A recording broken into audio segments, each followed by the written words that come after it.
تیپی لاوانی یانەی هەولێر لە دوای یاری خۆی لە قۆناغی کۆمەڵەکان و لە یاریەشی دواخراوی هەفتەی سێزدەی خولی خوار 19 ساڵانی عراق و لە کۆمەڵی یەکەم پێشوازی لە دیالێ ڕکابەری کرد.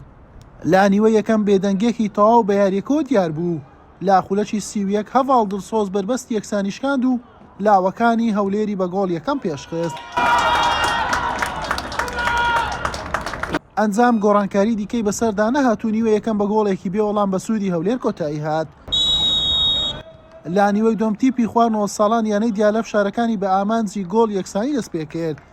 لا خولەکی 68 عەبدوڕەحمان حوسێن توانی ئەنجامەکە بۆ لاوەکانی دیالە یەکسان بکاتەوە.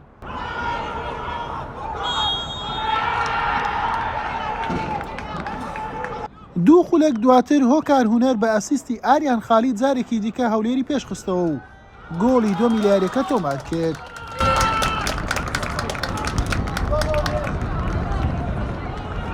لاوەکانی هەولێر دوو دەرفەتی مەترسیداریان لە پێش بوو گۆڵی زیاتریش تۆمار بکەن.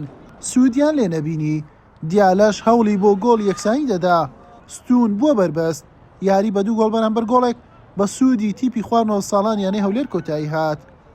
لە هەموو یاریەکاندا ئامادەنەوەش بووتە دافعاتی باش بۆ لاوەکان و مای دەستخۆشیە. بەڕاستی ئەمە کەوتی پماندانە یعنی بۆ یاری کۆتایی ئەو تیپە دروستکرایە. دەمانێت کاسەکە بین هەر کۆک بیتن. ئینشاءالله ئەوی لە تواناماندا بێت لە قۆناغەکان دیش پێشکەشی دەکەن. أول شيء بسم الله الرحمن الرحيم مثل ما تعرفون احنا اليوم مباراتنا كانت ويا نادي أربيل. ئەمڕۆ یاریمان لەگەڵ هەولێر هەبوو.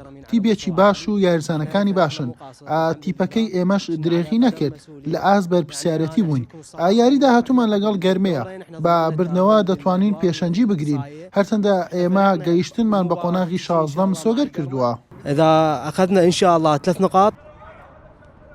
بەم شێوەیە تیپی خوار 90 ساڵان یانەی هەولێر لە 12 یاری بۆ خاوەنی 23 خاڵ و بە کاتی چووە پلەی دووەمی ڕیزبەندی.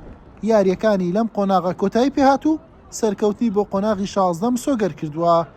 دیالەش 21 خاڵی هەیە و گەرمەش 23 خاڵ.